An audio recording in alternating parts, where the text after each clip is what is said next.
The Directorate of Criminal Investigations for pressing charges against his allies, calling it a malicious scheme aimed at linking him to the violent Gen Z demonstrations.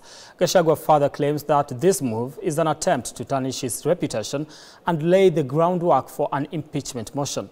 Among those implicated are Embakasi North Member of Parliament James Gakuya and Embakasi Central MP Benjamin Gadhiru. Joel Chacha now reports. The Directorate of Criminal Investigation, DCI, has today sought the Director of Public Prosecution, DPP, to approve charges against Embakasi Central Member of Parliament Benjamin Gadhiru with 3 counts of incitement to commit offence, conspiracy to commit a felony, and money laundering. His Embakasi North counterpart, James Gakuya, is also facing charges of conspiracy to commit a felony alongside former MPs George Theuri and Ngunjiri Wambuga, as well as Pius Munene. It's a pure and clear witch hunt. And let me tell you, if you are witch hunting the deputy president, go to him direct. Don't go through the other. The motion is there and it's intended. This is the creation that actually they are trying to look for how they can be able to phrase the impeachment. Deputy President Rigathi Gachagua, speaking through his Facebook page, dismissed the charges as harassment, accusing the DCI of orchestrating an evil plot to ruin his reputation. He also alleged that the move is part of a broader attempt to pave the way for an impeachment motion against him. People of the mountain are very good people. They are very forgiving. But they don't forget.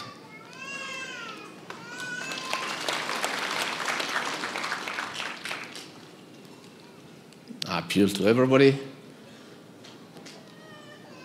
to treat the people of the mountain with kindness, because it's the right thing to do. Even though it comes to us, we shall face the impeachment to the floor of the House. That is it. And that's how we are going to move it. Anybody who is ready to bring it, bring it. Yes, don't keep threatening people.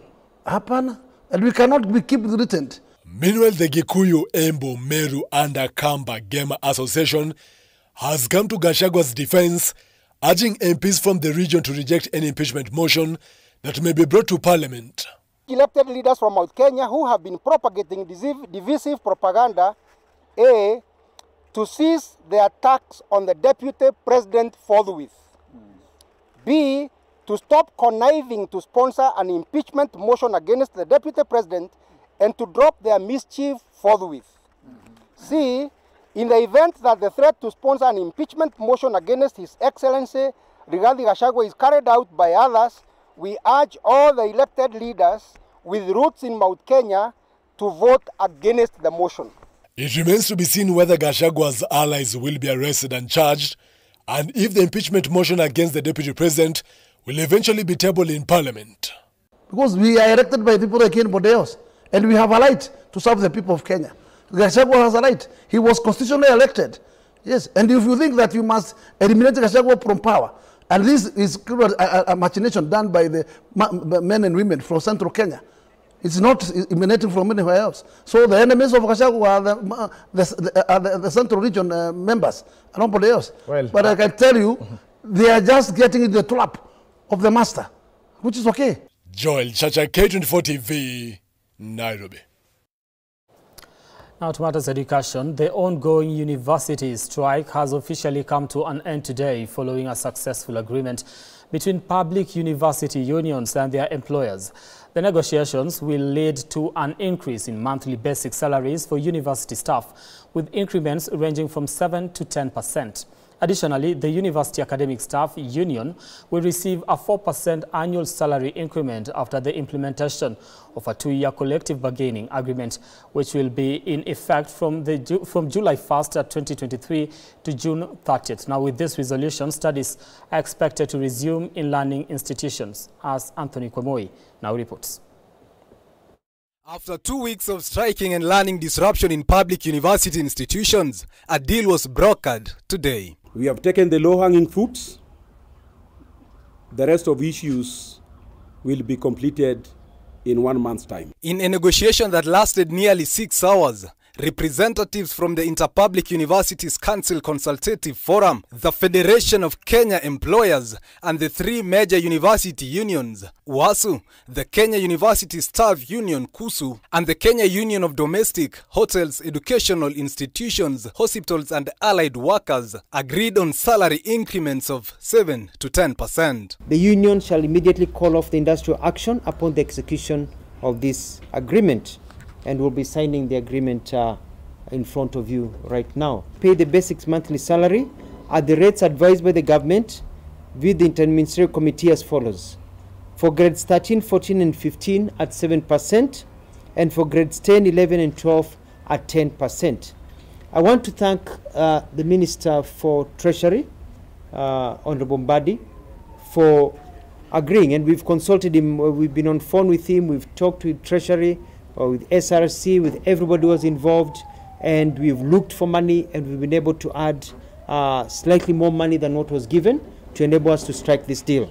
Additionally, the retirement age for all academic staff, including graduate assistants, assistant lecturers, and tutorial fellows, will be set at 70 years. Retirement age is set as follows for academic staff. This is for academic staff. 70 years for assistant lecturers, graduate assistants, and tutorial fellows.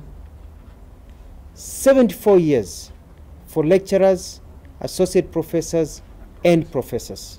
The retirement age for staff in the teaching laboratories and the university librarians is harmonized and set at 65 years. Dr. Mutua emphasized that the Labour Ministry will implement mechanisms to address issues before they escalate to serious levels. I want to thank the union, especially the three SGs here, for being able to be amiable. Speaking after signing the deal, Dr. Mutua noted that an interministerial committee is scheduled to convene on October 1st, 2024 to resolve any pending issues. Anthony Kwemoi, K24 TV, Nairobi. All right, thank you, Anthony Kwemoi, for that particular report. Away from that, President William Ruto has today challenged the international community to give priority emerging conflicts around the globe, initiate debt relief plans for developing countries, and urgently move to address climate change. In his second speech at the United Nations General Assembly in New York, the head of state says conflict and wars have doubled in the last year around the world, dealing a blow to the United Nations Development Agenda. In his speech, Ruto further highlighted Kenya's commitment in pacifying the world while making reference to the deployment of Kenyan police in Haiti through a multinational security mission. He took to the podium. President William Ruto had three key issues to tell the international community congregating in New York for the United Nations General Assembly. The scourge of war and conflict, the monster of debt obligations for the global south, and climate change made the highlights of Dr. Ruto's second speech at the UN. The new climate financing goal expected at COP29 faces significant hurdles as deep disagreements persist over who should contribute and how much funding is needed. Without swift resolution, these divisions risk derailing our collective progress on climate action, just as the global situation becomes increasingly urgent. Ruto says wars and conflicts have doubled around the world for the last 1 year, and the international community appear ill-equipped to address. According to the head of state, it's hard to realize development in an atmosphere of conflicts. Our vision of a world free from nuclear weapons and other weapons of mass destruction is dying incrementally. We must not sit back and leave the future of upcoming generations to fate. We must intentionally rise to the occasion to meet the challenges of our time by reaffirming the core values of the UN Charter.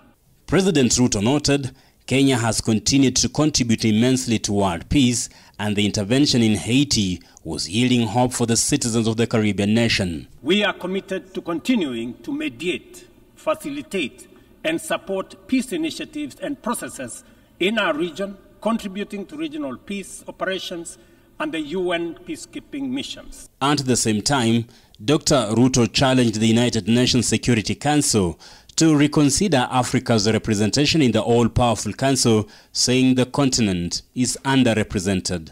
An institution that excludes 54 African countries with 1.4 billion people, while allowing one nation to veto decisions of the remaining 193 member states in the 21st century, is simply unacceptable.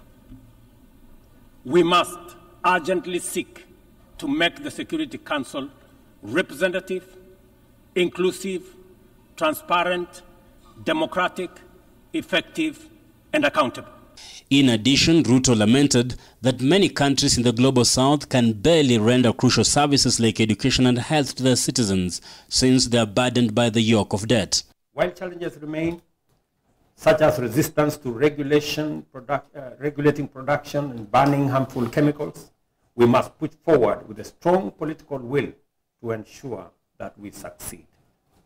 The treaty does not need to ban plastics entirely, but it must regulate production to minimize environmental harm. On climate change, the president is demanding the international community to match words and treaties with actions to combat the global phenomenon. Timothy Simwa, K24 TV. All right, that report by Timothy Simwa takes us to a second break here on K24 Evening Edition. Continue engaging us on our socials at K24 across social media platforms. We'll be sampling your feedback as we continue with the program tonight. We take a break. We'll be back in a few.